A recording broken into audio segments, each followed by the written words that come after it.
Bueno, si me confirman si ya se ve, por favor, para dar inicio. Así es, doctor, ya se ve. Sí, sí se ve. Perfecto.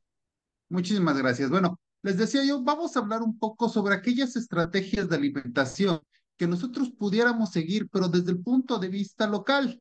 Voy a quitar mi video para ser más fluido el internet. Entonces, ¿cuáles son aquellas estrategias, aquellas consideraciones que nosotros debemos de tener cuando nosotros vamos o queremos formular una dieta? Entonces, vamos a ver algunos conceptos claves y después algunos de lo que pretendo platicarles.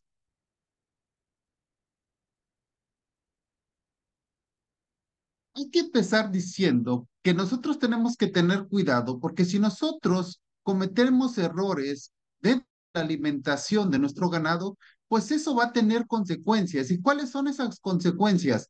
Va a bajarnos el rendimiento, van a presentarse enfermedades metabólicas, ya sea por exceso o por desnutrición, por un exceso de nutrientes. Entonces, ¿eso qué va a generarnos? Pues que nos va a estar generando pérdidas económicas. ¿Por qué podemos decir que pérdidas económicas? Vean, es muy importante comentar que la cuestión del alimento en un rancho, en una unidad de producción, constituye entre 60 y 70% de los costos de producción. Por eso es muy importante que al momento que nosotros consideremos lo que es el manejo y la formulación de una dieta para dársela a nuestros animales, es muy importante esa formulación sea adecuada.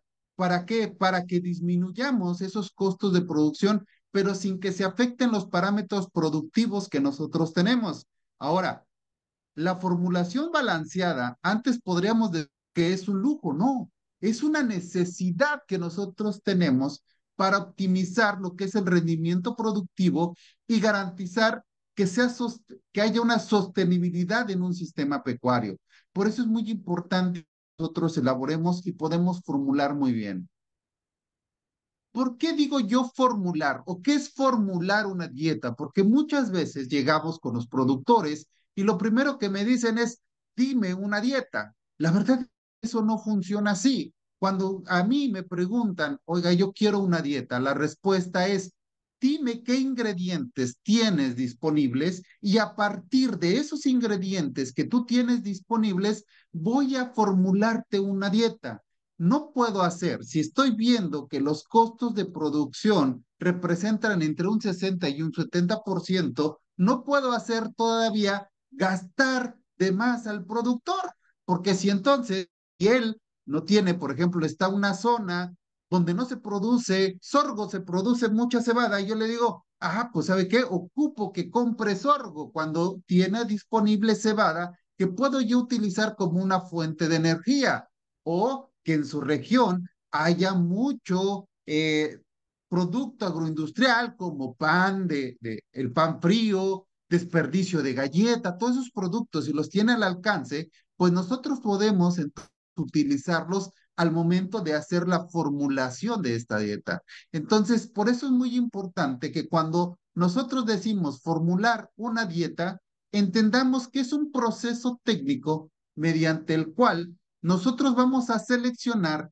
y combinar ingredientes, pero esa selección y esa combinación de ingredientes debe detenernos o nos debe ayudar a cubrir los requerimientos de los animales.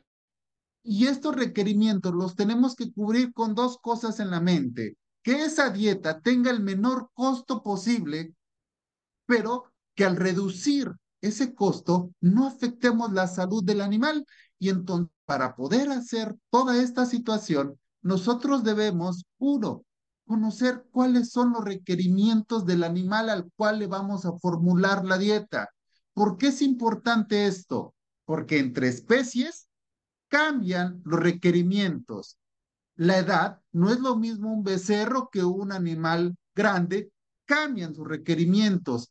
Un mismo becerro, que los dos sean becerros, uno de 200 contra uno de 250, cambian sus requerimientos. El estado fisiológico en el cual se encuentra el animal también va a hacer que cambien esos requerimientos. Entonces, tenemos que tener en cuenta que cuando nosotros formulamos una dieta, debemos de conocer todos los requerimientos de esos animales. Y para eso tenemos dos fuentes muy interesantes. Tenemos las famosas tablas que se manejan con promedios donde nosotros podemos observar según la especie, según la edad, según el peso, según estas características que acabo de comentar, cuáles son sus requerimientos. Y al menos debemos de considerar tres ingredientes al momento de formular, lo que es la energía, la proteína y la fibra. Si estamos empezando en este proceso de formulación, la cuestión mineral y vitamínica se la podemos dejar a las casas comerciales. Nosotros solo saber cuál es el porcentaje mínimo que nosotros debemos ingresar en una dieta de estos nutrientes y entonces formular al menos con el resto de los nutrientes que acabo de mencionar. Otro aspecto muy importante es que yo debo de conocer cuál es el valor nutritivo de los ingredientes que voy a utilizar al momento de formular mi dieta. Vemos que podemos tener o agruparlos dependiendo del mayor nutriente que contengan esto, pero es importante que yo sepa la calidad de esos ingredientes. ¿Por qué? Porque hay ingredientes que por el hecho de que están almacenados más de 6 meses, la calidad nutricional va a bajar de ellos. ¿Por qué? Porque le sale el famoso gorgojo y entonces ese animalito que sale principalmente en granos y en pastas comienza a consumirlo y eso hace que se disminuya esa calidad nutricional de ese ingrediente. Entonces, por eso es muy importante que yo sepa cuál es esa cuestión que nosotros tenemos. Entonces, por eso es importante conocer el valor nutritivo de mis ingredientes. Pero además, yo debo de integrar ambos aspectos, tanto los requerimientos como el valor nutritivo en una ración que sea práctica, sea palatable, que sea segura para la inocuidad, para la salud del animal y sobre todo que sea económicamente viable. ¿Por qué? Porque dijimos hace rato que nosotros tenemos que formular al mínimo costo posible sin afectar la salud de nuestros animales.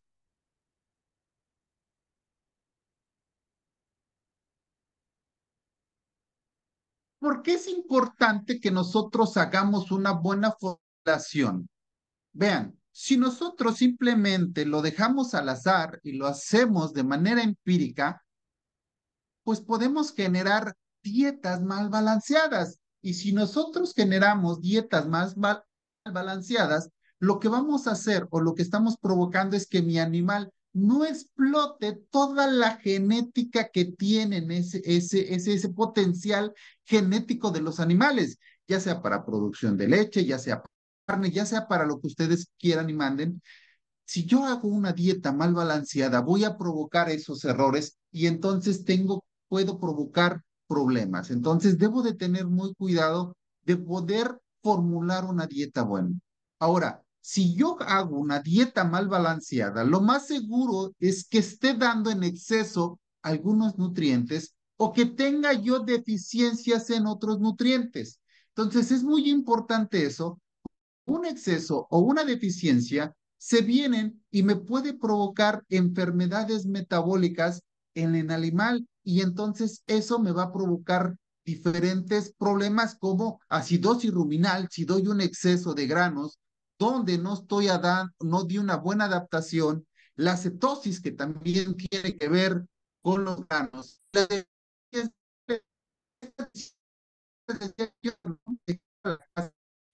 Entonces, pero una carta comercial ya me maneja diferentes minerales, diferentes mezclas mineral dependiendo para la especie y para la etapa fisiológica. Entonces, debo de hacer una buena elección del alimento o de la sal mineral o la premezcla mineral que yo quiero utilizar.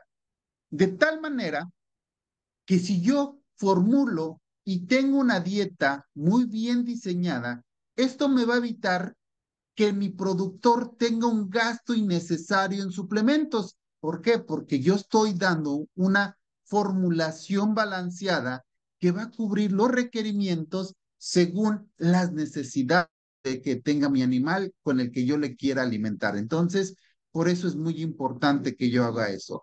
Ahora, otra cosa que yo les decía, tenemos que hacer, cuando nosotros formulamos una dieta, tenemos que fomentar un uso eficiente de todos los subproductos y principalmente los forrajes que se estén produciendo en la región donde estamos. No puedo yo, por ejemplo, que estoy en Guerrero, no puedo decir que utilice alfalfa mi productor porque el acarreo de la alfalfa del centro aquí hacia el sur va a ser caro. Entonces tengo que considerar eficientar el uso de lo que tengo a la mano, formular principalmente una dieta con lo que yo tengo a la mano.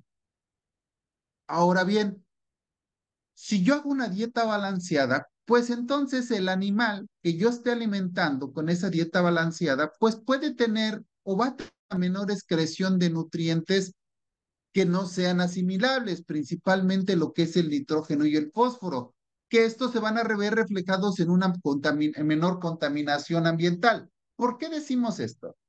Una, vean, el ingrediente o el nutriente, perdón, más caro que existe cuando yo formulo es el nitrógeno. El nitrógeno es el ingrediente más caro y el organismo no tiene la capacidad de almacenar el exceso que se le da, así como cuando nosotros le damos un grano o un exceso de carbohidratos o de energía, el animal tiende a utilizarlo como una reserva en forma de grasa, pero el nitrógeno no se puede almacenar. Entonces, lo que pasa es que ese nitrógeno, ¿sí?, es excretado y entonces, además de que estamos propiciando una contaminación ambiental a de las heces, pues resulta que también yo estoy gastando de más porque estoy haciendo una mala formulación y estoy dando en exceso el nitrógeno y es el ingrediente más caro. Entonces, aquí sería, bueno, entonces, ¿qué significa dar un alimento balanceado? ¿Qué significa que yo esté dando un buen alimento? Significa que yo voy a estar aportando la diversidad de nutrientes que requiere mi animal de una forma adecuada, que la energía, que la proteína, que los minerales van a estar siendo los que requiere el animal que en su momento yo quiero alimentar con esa dieta balanceada. ¿Por qué? Repito, no todos los animales requieren lo mismo.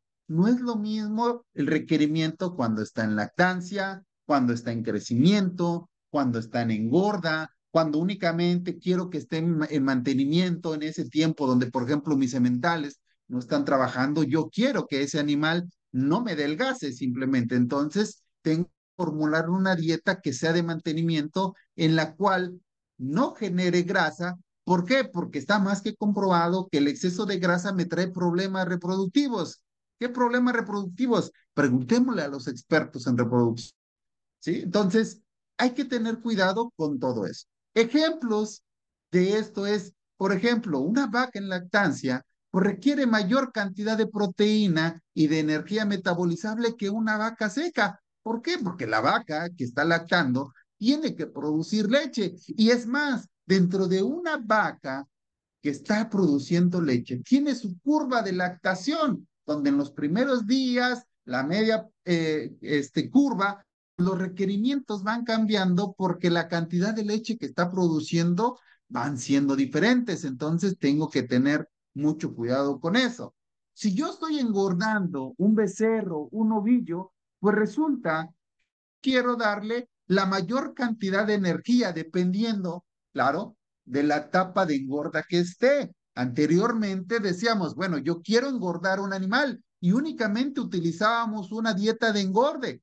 Ahora prácticamente llevamos una dieta cada mes. ¿Por qué? Porque los requerimientos del animal van cambiando, van cambiando. Cuando nosotros metemos una engorda, empezamos con un becerro en el cual nosotros queremos que ese becerro termine de desarrollar rumen.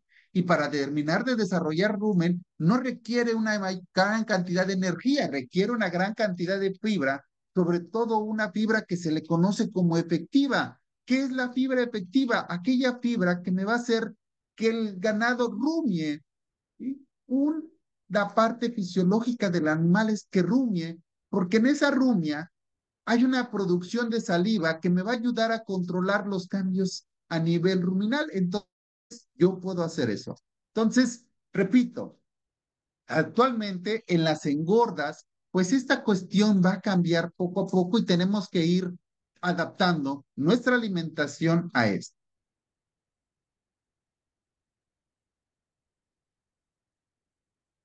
Entonces, ¿cuáles podemos o cómo podríamos nosotros clasificar todos estos factores claves en la formulación de una dieta? Los vamos a clasificar por orden de importancia y nosotros el primer factor que me va a influir en cómo voy a formular una dieta son los requerimientos nutricionales que tiene el animal.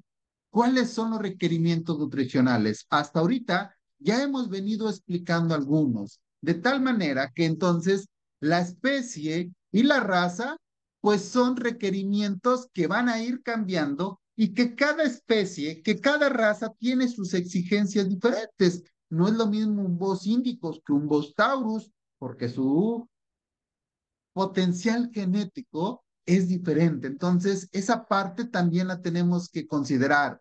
La etapa fisiológica del animal, repito, no es lo mismo una vaca seca que una vaca en lactación. Cualquier etapa fisiológica en gestación, al inicio, cuando está creciendo el becerro, ya que está en finalización, esa etapa fisiológica es muy importante sobre la formulación, porque nos está dando cuáles son los requerimientos nutricionales que va a tener el animal. Y así como el peso vivo, no es lo mismo un animal flaco que un animal con mayor peso y el potencial productivo que trae genéticamente nuestro animal. Entonces, nuestro primer factor que va a influir son los requerimientos nutricionales que puede tener ese animal. Un siguiente factor, pues, es la disponibilidad y la calidad de esos ingredientes que nosotros tenemos. Entonces, repito, nosotros tenemos de aprovechar lo que tenemos disponible en la región, pero también tenemos que considerar la calidad de los ingredientes. El ejemplo más claro que nosotros podemos tener es el forraje. Los forrajes ahorita, que estamos en época de seca, su valor nutritivo es más alto. ¿Por qué? Porque son alimentos que tienen una mayor cantidad de hoja que de tallo y la hoja presenta una mayor digestibilidad, una mayor cantidad de proteína y conforme va a ir creciendo, va a ir formando el tallo y va a ir formando esa pared celular que tiene que ver con la lignina, que tiene que ver con la celulosa, con la micelulosa, lo que va a ir haciendo que disminuya su digestibilidad. Ahí tenemos un concepto importante que dice fibra efectiva, de tal manera que un forraje tierno, un forraje fresco de 30 a 25 días, tiene una mayor cantidad de fibra efectiva que un alimento tosco con alto contenido ya de pared celular. ¿Por qué? Porque me va a estimular una mayor rumia, un alimento tosco para que se pueda digerir. Entonces, puedo usar cualquiera de los dos en la formulación de una dieta, pero debo de estar consciente de que el valor nutritivo, su digestibilidad y la fibra efectiva de un forraje verde y un forraje seco, un forraje tosco, es muy diferente. Entonces, debo de considerar esa calidad de ese forraje cuando yo estoy formulando mi dieta. Los concentrados energéticos, debo de considerar también qué tanta disponibilidad tengo, no solo de los granos como maíz, sorgo, cebada, como se ve en la diapositiva, sino si hay algunos subproductos industriales con alta cantidad de energía que pueda yo utilizar dentro de mi región. En el norte, llegaba un alumno y me decía, es que en el norte veo que utilizan dulces como una fuente de energía. Bueno, en la región donde él está, hay una disponibilidad de dulce que puede ser utilizado para la alimentación animal y es una fuente alternativa de energía. Entonces, estoy checando qué disponibilidad tengo de ingredientes en mi región. Fuentes proteicas, por ejemplo, ahí dice bancos de proteínas. Si estoy trabajando con animales en pastoreo, pues un banco de proteína me va a ayudar a solucionar los las deficiencias que tiene mi forraje que yo estoy ofreciendo. Y la otra es que ustedes tenemos que irnos ya acostumbrando a utilizar subproductos locales, subproductos que permitan obtener de la región y que yo los pueda incluir en la formulación de una dieta. Los pulpo de cítricos, el bagazo de caña, la cascarilla de arroz. En el caso aquí de la región del trópico, tenemos mucha fruta de desperdicio, como es el mango y la papaya, que voy a hablar un poquito más adelante. Entonces, estamos utilizando subproductos locales al momento de que nosotros queremos hacer la formulación de una dieta.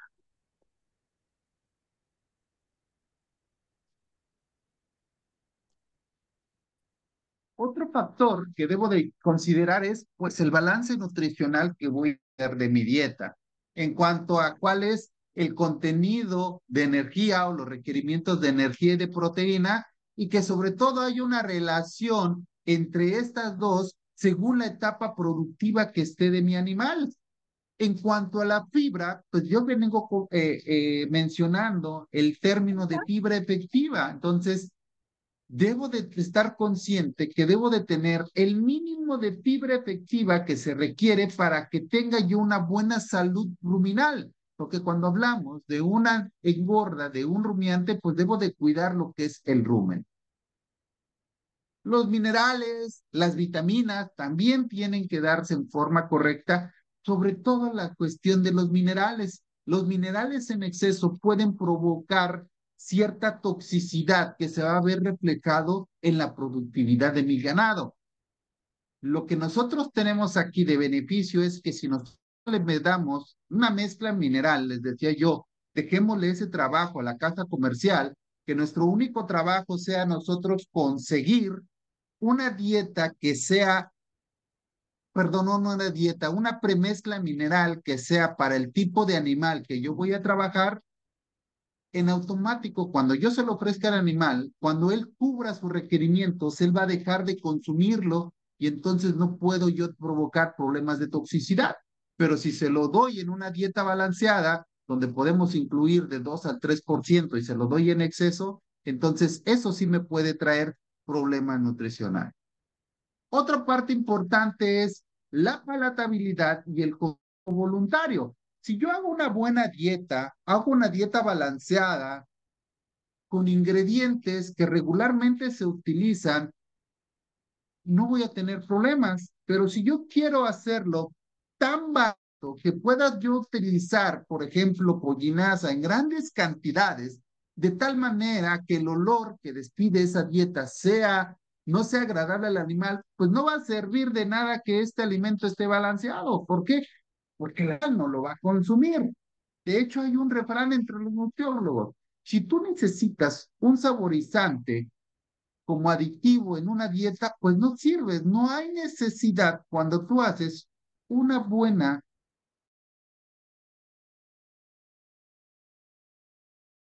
gas que agregar un aditivo como para estimular el consumo del alimento. Entonces, hay que tener cuidado con esa parte. Otro factor, otro factor es los factores económicos. Dentro de nuestros factores económicos, pues tenemos el costo de los ingredientes. Caso muy particular en la región donde no, yo estoy, en el sur, porque eso implica que tenga yo que pagar por un ingrediente el acarreo de donde se produce a la región. Y entonces, ¿qué se hacía durante muchos años? No hay engordas o no había engordas de animales aquí en el trópico. Todo se iba a la parte del centro a engordar. ¿Por qué? Por el acarreo, por el costo de los ingredientes que se daba. Sin embargo, actualmente ya empezamos a ver engordas aquí en la región. ¿Por qué? Porque estamos buscando o estamos utilizando ingredientes disponibles en la región para hacer una buena formulación. Otra cosa que tengo yo que tener en cuenta cuando hago esto es la relación costo-beneficio. Debo de saber qué tanto me va a dar el hecho de que yo invierta en la formulación de una dieta con el valor de lo que yo estoy produciendo. Háblase carne Háblese leche, háblese huevo, háblese lo que usted desee. Entonces, ¿cuál es la relación? ¿Se está pagando el costo de la alimentación o de mi formulación con el producto que estoy obteniendo o me sale más barato seguir comprando un alimento comercial? Entonces, también se deben de considerar esos factores económicos cuando nosotros lo hacemos.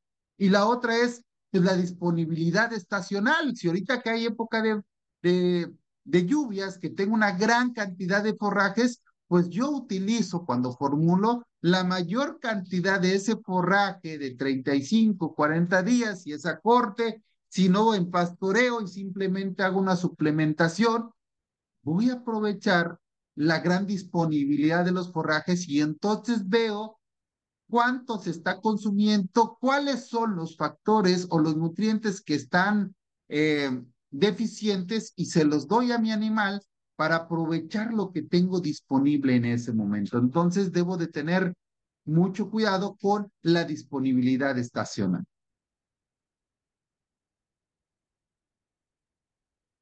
Otro factor que debo de entender son los aspectos de sustentabilidad y entorno, y este aspecto o este factor va relacionado principalmente con el aprovechamiento de todos los recursos locales que estén a mi disposición con la finalidad de dos cosas: de reducir los costos por concepto de alimentación y reducir esa dependencia que yo puedo estar presentando a todos esos insumos externos que hay. Entonces, debo de aprender a aprovechar todo el recurso disponible sin afectar, recuerden, la productividad de mi animal. Debo de también considerar el manejo de esas excretas, la reducción de los famosos gases de efecto invernadero, la reducción de nitrógeno, porque me está provocando problemas ambientales. Entonces, muy bien sabe que cuando hablamos de cuestiones de gas de efecto invernadero, la parte agropecuaria es muy pegada sobre este tema. Entonces, tengo que buscar que cuando yo formule, pues esa disminución se dé. Y otro concepto que se está utilizando en los últimos años o en los anteriores años es el concepto de economía circular. ¿Qué quiere decir ese concepto de economía circular? Que utilicemos o que aprovechemos los recursos o los desperdicios que eran de una área, de una industria, y que los podamos estar recirculando para hacerlo. Por ejemplo, hay una gran cantidad de frutas, ahorita lo vamos a ver adelante, que se producen, pero durante todo ese proceso de selección, de la gran cantidad de frutas que se producen anualmente a nivel mundial, solo entre el 40 y el 50% llega al consumo del humano. ¿Qué está pasando con el otro 50% de todos esos recursos? Entonces, una economía circular me indica que yo pueda utilizar esos recursos que ya no son desperdicio en una industria o en un área en beneficio de la alimentación animal. Eso está dado, lo teníamos en un refrán, dicen que la basura de uno es el tesoro de otros. Entonces, tiene que ver eso con economía circular. La otra, el otro factor es factores de manejo muy importante, los factores de manejo de nuestro ganado, cuando nosotros estamos alimentando en una engorda, cuando nuestros animales están en pastoreo, la forma en que nosotros les suministramos ese alimento, pues es un factor que me va a impactar en el consumo y en la formulación. Voy a ver, dependiendo si están en pastoreo, solamente les hablaba hace rato, voy a dar una suplementación aprovechando la temporada de lluvias y la alta producción en forrajes, o si quiero hacer una engorda en corral donde voy a tener una ración controlada, específica, o se la voy a dar a libre acceso porque es una engorda y quiero que coman todo lo que quieran, pero si es un semental, voy a restringirles la alimentación porque no quiero que me consuman de más. Entonces, esas formas de suministro también me pueden influir en una buena formulación. Y la otra es la frecuencia de alimentación. A mayor frecuencia de alimentaciones, mayor es la capacidad de poder asimilar ese alimento que yo estoy ofreciendo. ¿Por qué? Porque entonces yo puedo aprovechar un alimento fresco varias veces al día que si solamente ofrezco una vez al día. Porque durante el día ese alimento se puede fermentar, ese alimento lo babea el animal, pero si a mayor cantidad de frecuencias es poco el alimento, pero mayor veces y entonces se está aprovechando esa situación. Y la otra, pues decíamos, ¿cómo le puedo presentar yo el alimento? Se lo presento en polvo, se lo presento en pellets, se lo presento en un bloque nutricional. ¿Cómo yo quiero presentarle ese alimento? Y entonces también tiene que ver como un factor que me va a estar manipulando o alterando cuando yo, o que debo de considerar cuando nosotros hacemos la formulación de una dieta. De manera global, entonces, los factores claves que yo debo de considerar cuando formulo una dieta es cuáles son los requerimientos nutricionales que tiene mi animal con base en lo que he platicado. ¿Cuál es la calidad de esos ingredientes que tienen los que voy a utilizar? ¿Cuál es el balance nutricional entre nutrientes al momento de la alimentación o de la formulación dependiendo de los requerimientos? Estoy formulando bien para que sea una dieta atractiva, la cual mi animal esté consumiendo y que tenga una buena palatabilidad. Estoy utilizando ingredientes que no me alteren la cuestión económica, porque al final de cuentas nosotros buscamos hacer una formulación a mínimo costo sin alterar la parte nutricional o la parte de estos parámetros productivos, el manejo que le voy a dar a la dieta, la sanidad y la seguridad que estoy dando y sobre todo lo que estamos haciendo en los anteriores años, buscando la sustentabilidad de los recursos que nosotros tenemos disponibles. Entonces, en resumen, estos serían esos factores que nos estaríamos nosotros considerando al momento de hacer una formulación.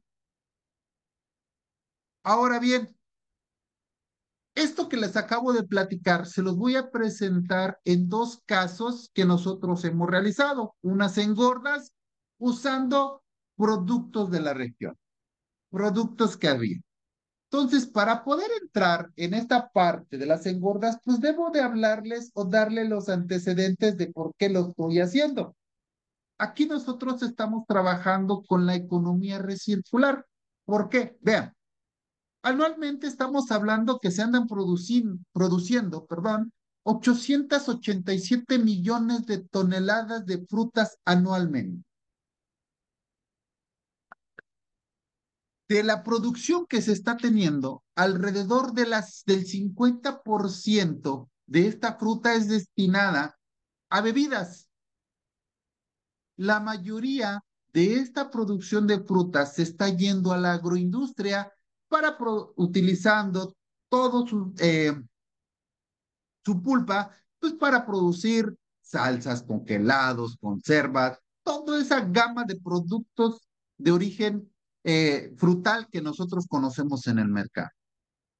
Entonces, solo, por ejemplo, les decía yo, de las frutas tropicales, el 50% se está yendo a la producción de jugos. En el caso de la región donde nosotros estamos, el mango y la papaya, estos productos me van a generar una gran cantidad de residuos durante su ciclo de producción. Recordemos que son frutas de temporada, donde la producción podemos decir que es alta relativamente en periodos cortos. ¿Por qué se generan residuos? Primero, son alimentos perecederos. ¿Qué quiere decir? Que sí o sí se van a echar a perder. Hay una proporción de nuestras frutas que no es consumible. Hablamos de la cáscara, hablamos coloquialmente de lo que es la semilla o el hueso que le decimos, pero también cuando hacemos ese proceso de selección para que llegue al consumo humano, pues resulta que en ese proceso tenemos frutas dañadas, frutas podridas, y entonces se genera una gran cantidad de residuos que pudiéramos nosotros, que para la agroindustria es un residuo, pero si le damos esa economía circular, puede usarse como un método o como un ingrediente más en la formulación de dietas.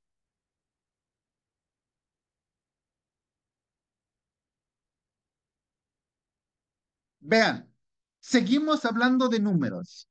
La agricultura genera 0.14 billones de toneladas de residuos anualmente. Los residuos agropecuarios representan hasta 1.000 millones de toneladas de residuos. Vean la cantidad de residuos que se están generando. Y vean, tan siquiera la agroindustria, el 50% de residuos que genera es por la producción de fruta fresca. Esa fruta, entonces imagínense, quiere decir que cuando yo compro un kilo de mango, que llega a mi mesa, que yo veo en mi mesa un kilo de mango, quiere decir que para que me llegara un kilo de mango, de la huerta se extrajo kilo y medio y de ese kilo y medio solamente me llegó un kilo. Y en ese proceso, en ese camino, desde la huerta hasta mi plato, el 50% de esa fruta se convirtió en un residuo. El procesamiento de las frutas, una cosa es la fruta como tal, y si la vamos a procesar, darle un valor agregado a través de la industria, pues se va a generar entre un 25 a 30% de desperdicio. Entonces, esto era el antecedente para que veamos nosotros la cantidad de residuos que se generan con la fruta. A eso vamos a sumarle lo siguiente. En la huerta, los acaparadores o las industrias, las agroindustrias que vienen a comprar, deben de comprar cierta calidad de fruta. Todo lo demás no se lo compran al productor. Y entonces, ¿qué hace el productor? Ustedes están viendo dos imágenes de escenas que se ven aquí en el trópico. Vean el mango, está a la orilla de carretera, porque si el productor de ese mango lo deja en su huerta, lo castigan con el precio y se produce una serie de enfermedades que van a afectar su producción. Y entonces él lo saca, pero es un residuo, es un desecho a la basura.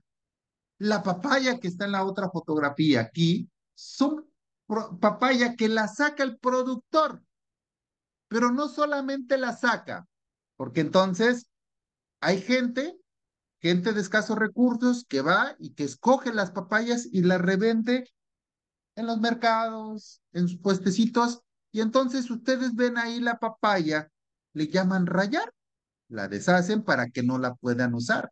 Y entonces, un método de que están usando los productores de eliminación es incinerarla, dejarla a cielo abierto y toda esta fruta que está aquí va a empezar a liberar, se va a empezar a fermentar y va a empezar a liberar CO2 y metano. ¿Y qué va a poner eso? Pues va a empezar a producir riesgos a la salud. Entonces, esos riesgos de la salud pues van a generar impactos también negativos en la biodiversidad local. Vean, eso es una carretera que lleva de una cabecera municipal a la comunidad y encontramos aquí la carretera y a la orilla de carretera mango tirado. Entonces, con estos antecedentes, ¿qué es lo que estamos haciendo? ¿O cuál es la alternativa de usarlo? Decía yo, temporadas cortas, grandes producciones, ensilados. ¿Por qué ensilados? Rápidamente el concepto. Conservación de forrajes frescos u otros alimentos con un elevado contenido de humedad, como lo tiene la fruta del mango y la papaya. Hacemos compactaciones, expulsamos aire para que se dé un ambiente anaeróbico y entonces las bacterias acidolácticas comiencen a fermentar ese producto. ¿Qué fermentan? Azúcares. Y el mango y la papaya contienen azúcares. Y si no, podemos usar aditivos. Y entonces, el ensilado que me permite simplemente conservar el valor nutritivo similar de la papaya al inicio que al final. Entonces, por eso lo usamos. Veamos cómo lo hemos aplicado. Dos ejemplos. Vamos con el primero. Nosotros hicimos el primero, usamos un ensilado de papaya, papaya de desecho, como veían en las imágenes que les he mostrado. Usamos un 75% de papaya, 25% de pasto pangola. ¿Por qué usamos pasto pangola? Altamente lignificado, ¿eh?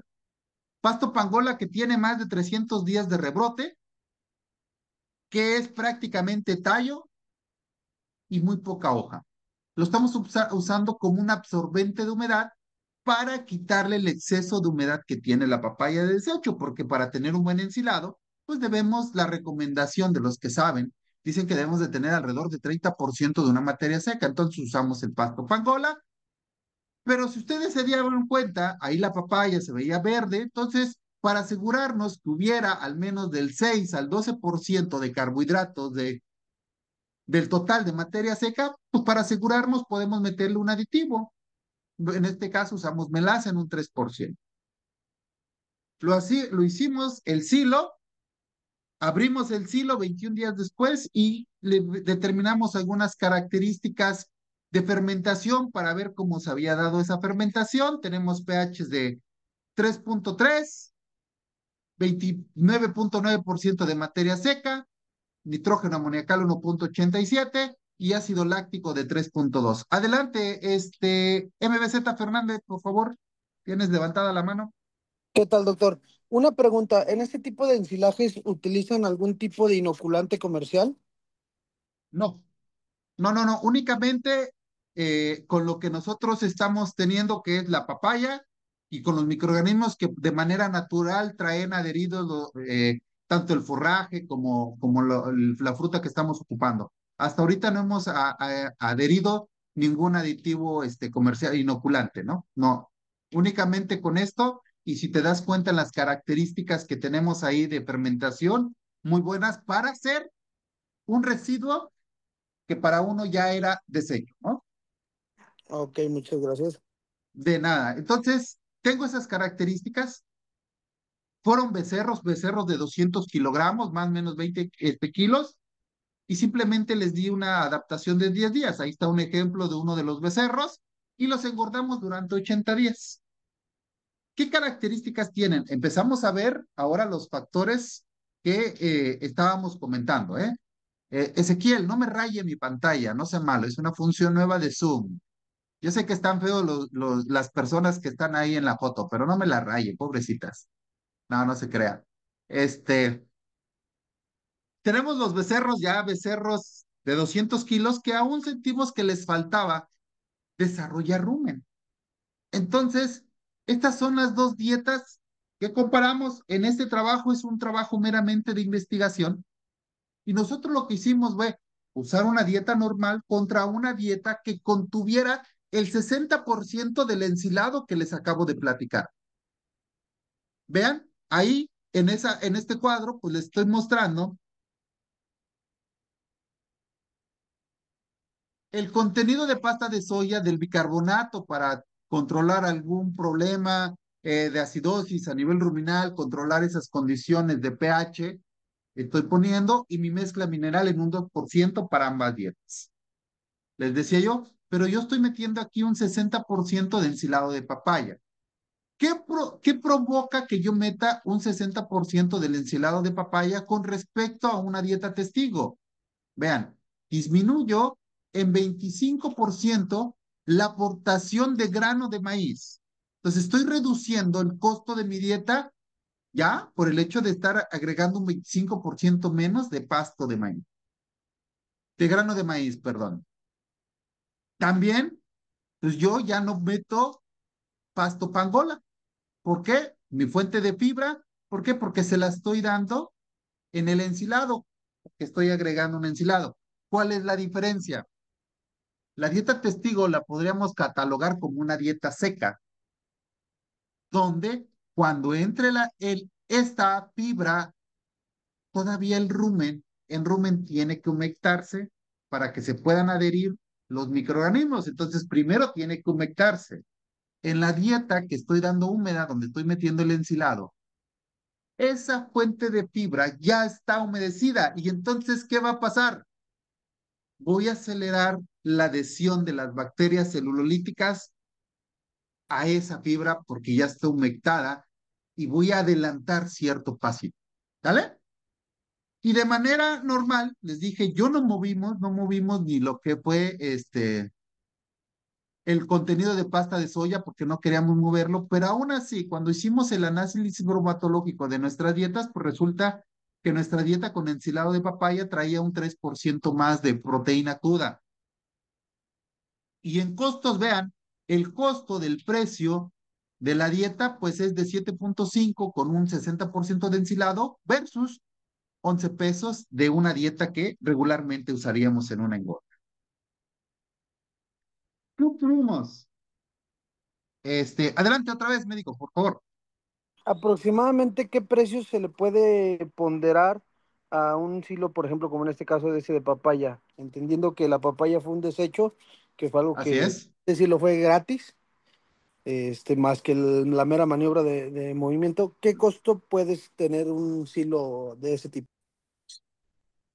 Estamos en ese proceso de evaluar costos de producción. La verdad es que en estos trabajos lo que hemos estado viendo o nos hemos enfocado principalmente en ver si productivamente tenemos cambios. No hemos hecho algo de, a ver, no nos hemos ido todavía a los números. Yo sé que eso es muy, muy, muy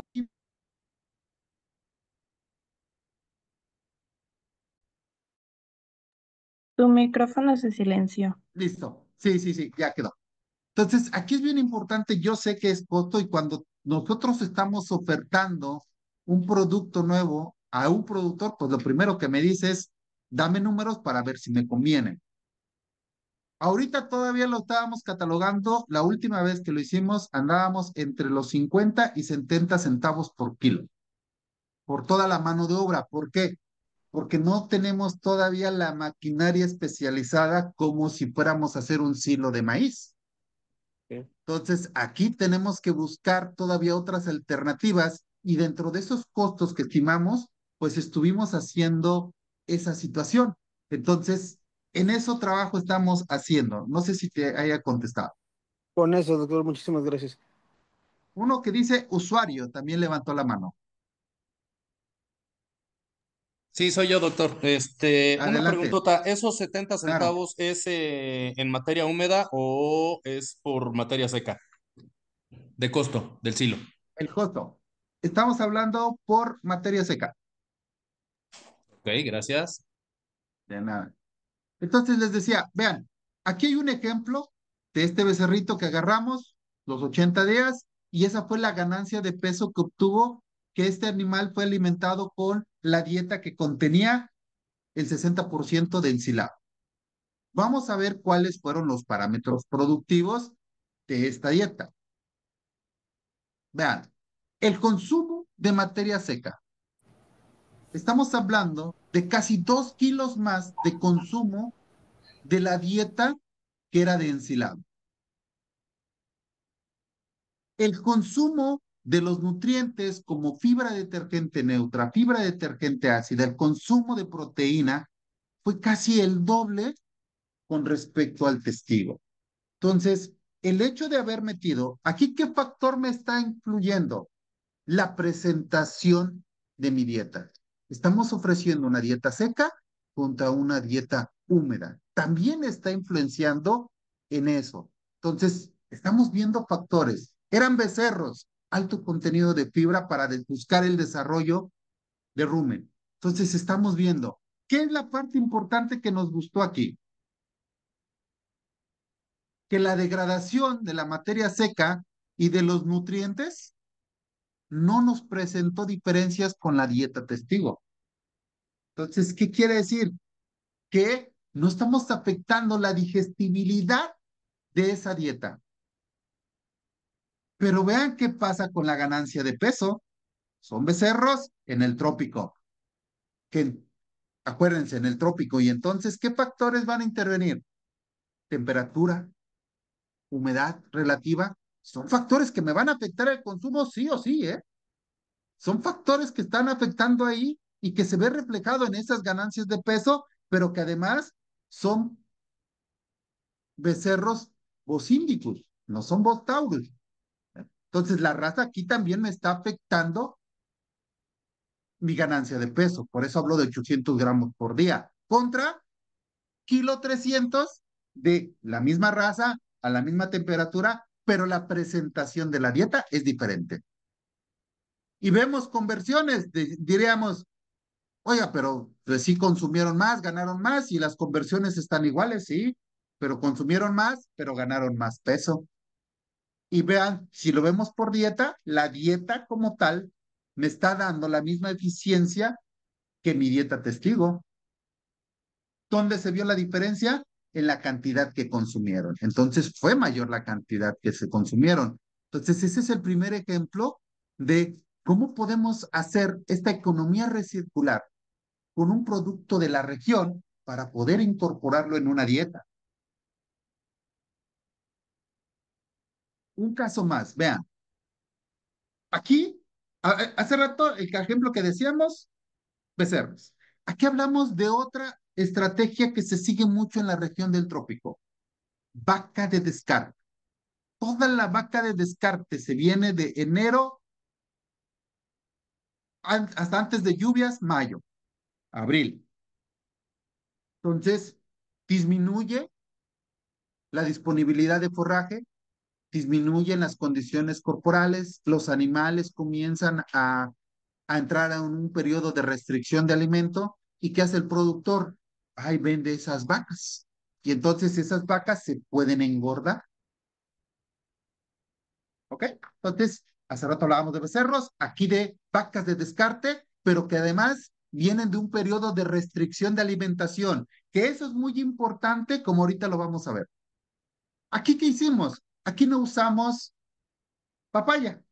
Aquí lo que usamos fue mango. Mango de desecho en un 86% y 14% de pasto pangola. Lo mismo, el pasto lo estamos utilizando como absorbente de humedad del exceso que tiene y una gran cantidad de carbohidratos que tiene el mango, más que suficientes para tener una buena fermentación. 21 días, pH de 3.3 y materia seca de 33%. Excelente. Entonces, nuestras vacas de descarte eran cruzas, 309 kilogramos, perdón, de peso vivo.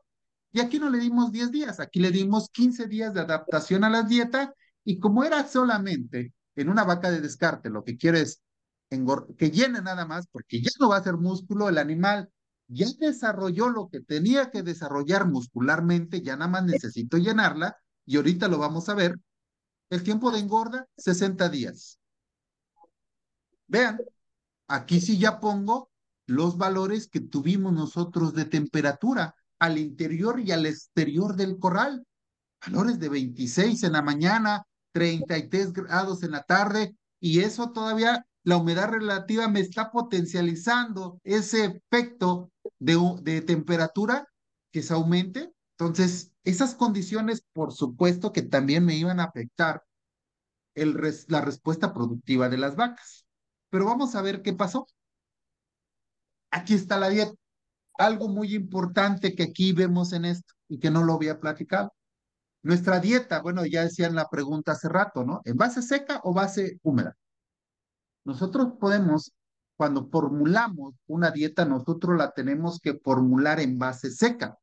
¿Por qué en base seca? Porque es donde realmente están concentrados los nutrientes. Mientras que en la base húmeda, pues están considerados el agua que contienen esos ingredientes. Entonces, cuando nosotros formulamos, usamos la base seca para formular. Cuando nosotros ofrecemos ese alimento al animal, lo tenemos que llevar a una base húmeda porque es la forma en que se lo vamos a ofrecer al animal. Y vean si no hay diferencias. En la base seca, el ensilado de mango representa 34%. Ya en una base húmeda me representa el 60% de la dieta. Entonces, ahí se ven las diferencias en base seca y base húmeda. Cuando usamos dietas que no contienen ingredientes con alto contenido de humedad, las diferencias entre base seca y base húmeda, pues realmente no se notan mucho, pero cuando usamos una dieta con un ingrediente de alto contenido de humedad, como es en este ejemplo, ustedes ven una gran diferencia entre datos. Entonces, eso es importante. Vean, metimos una megacaloría de energía neta de ganancia y 14% de proteína para nuestras vacas, y ahí en nuestras imágenes se ven cómo llegaron. ¿Cómo salieron? Aquí voy. Si ustedes se dan cuenta, yo divido el periodo de la engorda en dos, los primeros 30 días y los segundos 30 días. ¿Por qué? Porque decíamos que nuestra vaca era sometida o fue sometida a una restricción de alimento. Y entonces, aquí tengo que aprovechar un concepto clave en nutrición: crecimiento compensatorio. ¿Qué es el crecimiento compensatorio? Animales que estaban sometidos a grandes restricciones de alimento que se ven en la condición corporal de los alimentos del animal cuando llega, contra animales que ya fueron alimentados. Entonces, en el crecimiento compensatorio, es tan eficiente el animal, su fisiología, de poder absorber los nutrientes que el animal devora, y se ve en poco tiempo ese resultado. Vean, vámonos directamente a la ganancia de peso. Una ganancia de 2.1 kilos por día en los primeros 30 días. Fue en el periodo donde mi animal venía de esa restricción de alimentación, y cuando llega, el animal consumía. Vean, los consumos son similares en los periodos. No cambia en cuanto a la materia húmeda como en la materia seca. Dame un momentito, usuario, porque si no se me va la idea. Entonces, el consumo es lo mismo, pero las ganancias de peso, vean, hay una gran diferencia. ¿Por qué? Por el efecto del crecimiento compensatorio, y entonces estoy aprovechando ese crecimiento compensatorio. Adelante, ahora sí, usuario, por favor. Perdón, doctor, lo que pasa es que la duda era en relación al peso drenado, cuando los animales están sujetos a periodos de dieta, que están dietados por mucho tiempo. En el Ajá. caso de las vacas, ¿no sería más el peso drenado? Es exactamente, eso tiene mucho que ver con crecimiento compensatorio. O sea, restringes el animal, pues va adelgazándose. Y entonces cuando llegas con la misma alimentación que tú le das, el animal reincorpora todo ese peso, como tú lo nombras con el concepto de drenado, ¿no?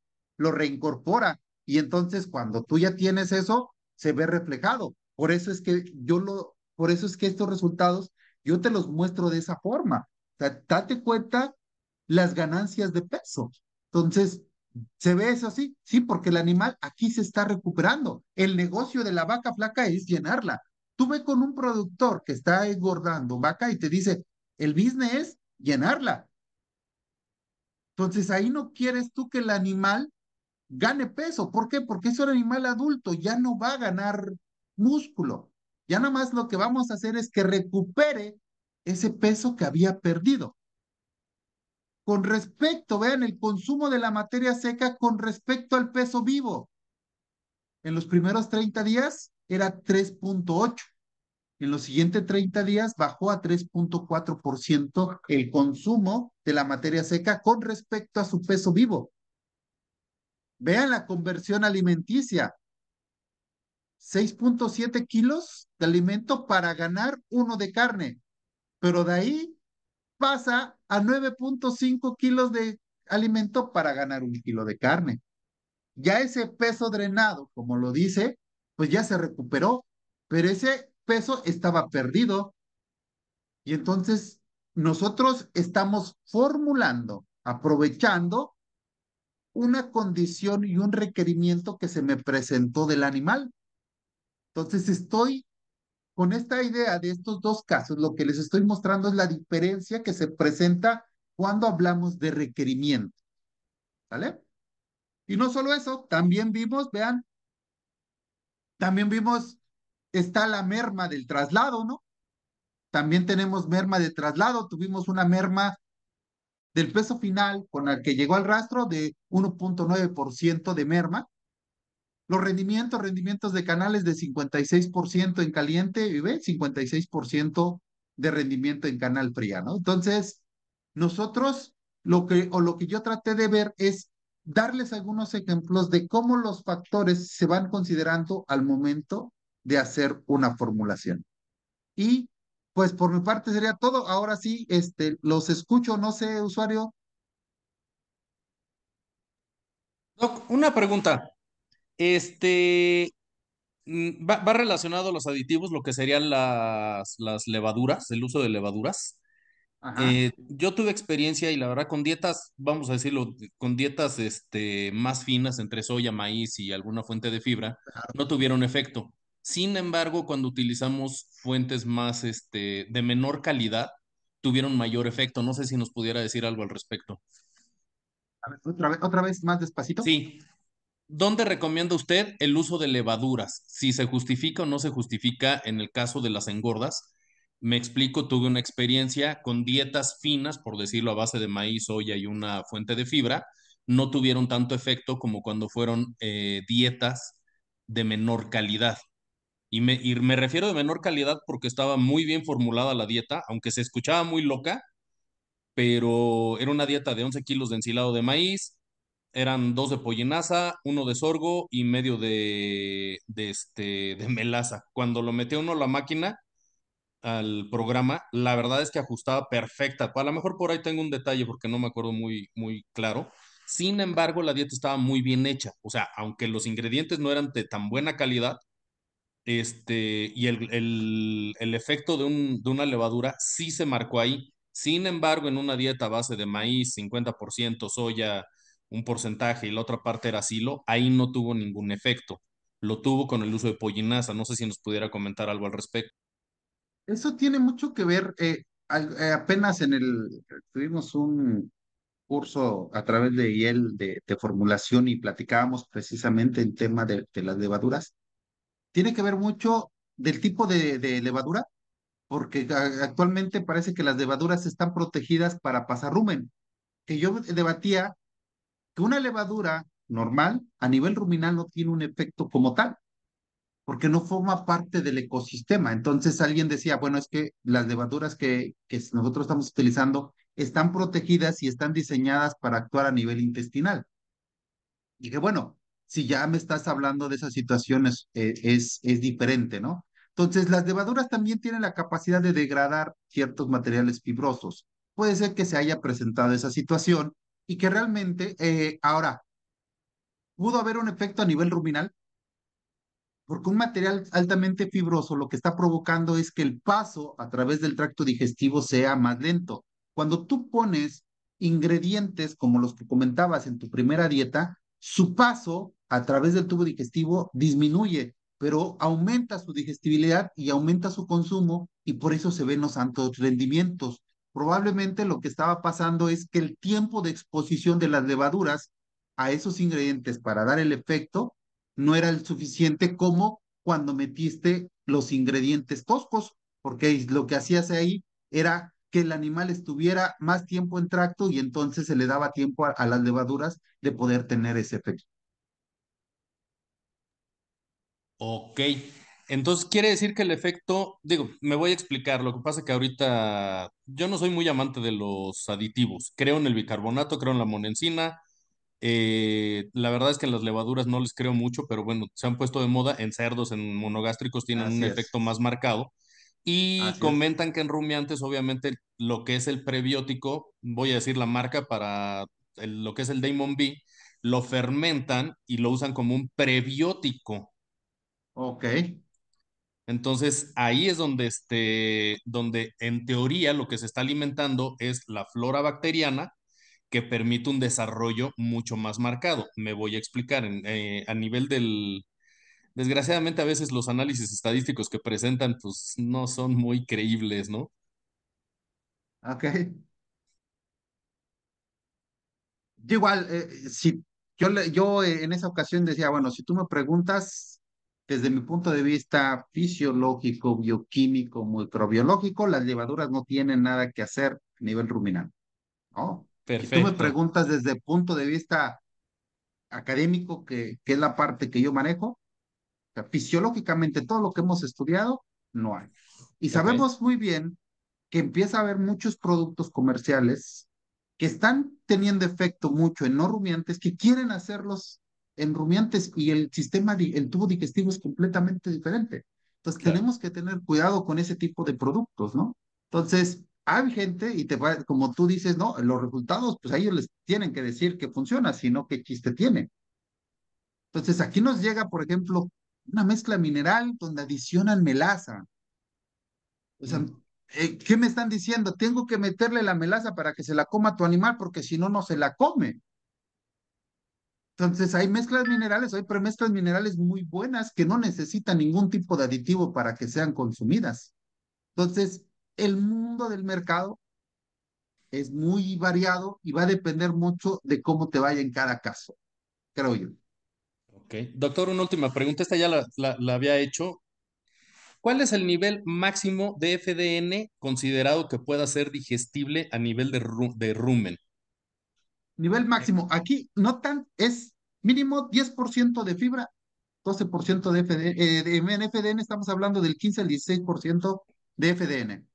Pero aquí lo importante es la fibra efectiva, que debe de ir entre un 10% de fibra efectiva. ¿Cómo vas a saber que tienes fibra efectiva? Tiene que ver con el tamaño de partícula. Partícula de fibra de 1,2 milímetros es aquella que te va a permitir que el animal rumie. Entonces, tú lo que debes de buscar es que tener o cubrir los requerimientos de fibra efectiva cuando tú cortas una dieta. Entonces, si te vas por FDN, está bien, es entre 15 y 16%, pero también es importante que tú consideres el tamaño de partícula, porque eso te va a asegurar que el rumiante haga la rumia. Y si tú le puedes dar un alimento, un forraje fresco, que lo hagas heno de 20, 30 días, lo mueles, se hace polvo. No tienes fibra efectiva. Puedes tener hasta un 50% de FDN, pero no te va a estar dando su función como fibra efectiva, que es cuando tú metes una dieta en un rumiante, tú lo único que metes fibra es nada más para que no se le olvide al rumiante su cuestión fisiológica que es rumiar. Ok. Mi pregunta va por lo siguiente.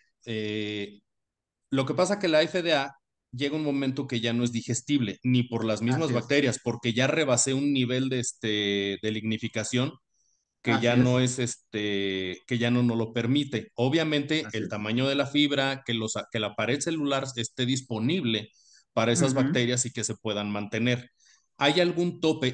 Estoy pensando más en ganado lechero y me voy a explicar. Muchas veces aquí en la zona centro, la gente quiere meter el rastrojo de maíz porque pues, es la fibra más barata. Sin embargo, claro, al tener tan baja digestibilidad no me aporta nada a la dieta. A veces es mejor no, cambiarla a una fibra de mejor calidad, como puede ser una avena, o incluso darle vuelta y meter una alfalfa y cambiar.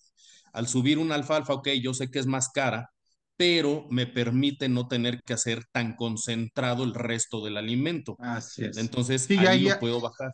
Ujú. así es, ahí ya estamos hablando de otras cuestiones fisiológicas del animal. Entonces, ahí sí te interesa, por ejemplo, que sea una fibra que te ayude y que te aporte cierta cantidad de nutrientes, ¿no? O al final de cuentas, tú dices, mete una alfalfa, pero pues la alfalfa no solo te va a llevar fibra, también te va a llevar proteína, que vas a estar cubriendo cierta cantidad de proteína que requiere tu vaca sin necesidad de meterle meramente grano, ¿no? Porque ahí sí tú quieres que el animal lleve un buen trato digestivo para que no tengas problemas metabólicos, porque te van a presentar muchos problemas metabólicos si metes mucho concentrado, ¿no? Entonces, sí depende mucho del tipo de ingrediente y la cantidad de fibra que ustedes metan, por Ok, supuesto. gracias. De nada. A ver, por aquí el chat dice algo. Ah, bueno, eso, Jocelyn, eso ya se lo va a contestar ahorita la licenciada del instituto. No sé si ya no hay preguntas, darle la palabra a la licenciada, por favor. Muchas gracias, Muchas doctor, por gracias. compartir su valioso conocimiento, doctor Paulino. Muchas gracias con cada uno de nosotros igual por conectarse a la ponencia el día de hoy. A todos los participantes el día de hoy también les agradezco por entrar a esta masterclass. Permítame platicarle. Primero que nada, me presento. Mi nombre es Yael Aguilar, asesor educativo del Instituto YEL. El día de hoy, el instituto activó 10 becas disponibles con una super promoción especial. Pero antes de ellos, me gustaría saber cuántos de los que estamos aquí están inscritos en nuestro diplomado. ¿Pueden ir poniendo en el chat de Zoom, por favor? Yo. Perfecto, muchas gracias, Antonio. Muchas gracias, Lisbeth. Perfecto, excelente. Yo. Excelente. Muchas gracias a todos los que están inscritos en el diplomado. Este, Luis, muchas gracias. Denise, muchas gracias. Perfecto. A todos los que aún no se han inscrito en nuestros diplomados, déjenme platicarles que el día de hoy el Instituto y el activó 10 becas disponibles con una beca súper especial. Para poder activar esta beca, haremos la siguiente dinámica. Poner en el chat de Zoom hashtag yo quiero la beca anexando nombre y número telefónico para que uno de los asesores le pueda brindar toda la información correspondiente. Para los que gusten una beca, a favor de ir poniendo hashtag yo quiero la beca anexando número y nombre telefónico.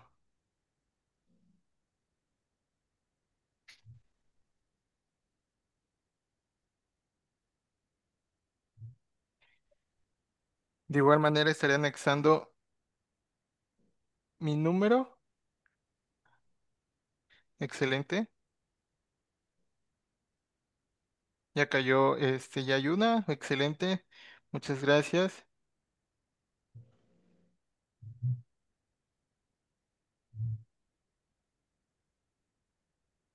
Perfecto. Perfecto. Anexando su número y nombre.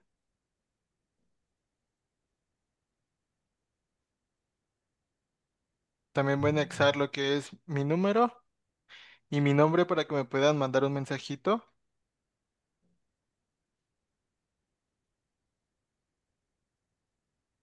Perfecto. Yo quiero la beca, Javier. Excelente.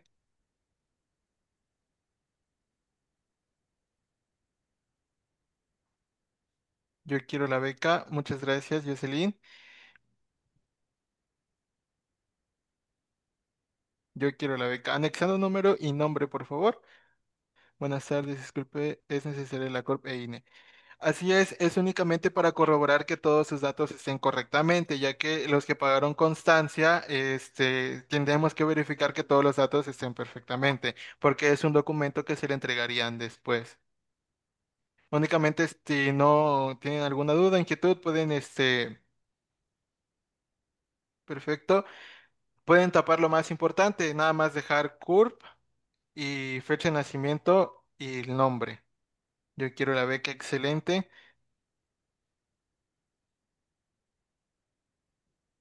Tiene valor curricular. Así es, cuenta con valor curricular, nos respalda la Universidad Iberoamericano. ¿Cuál es el costo del diplomado? Anexar número y nombre con el hashtag yo quiero la beca para poder brindarle la información. Un asesor se va a comunicar el día de hoy, por favor. De igual manera, voy a adjuntar mi número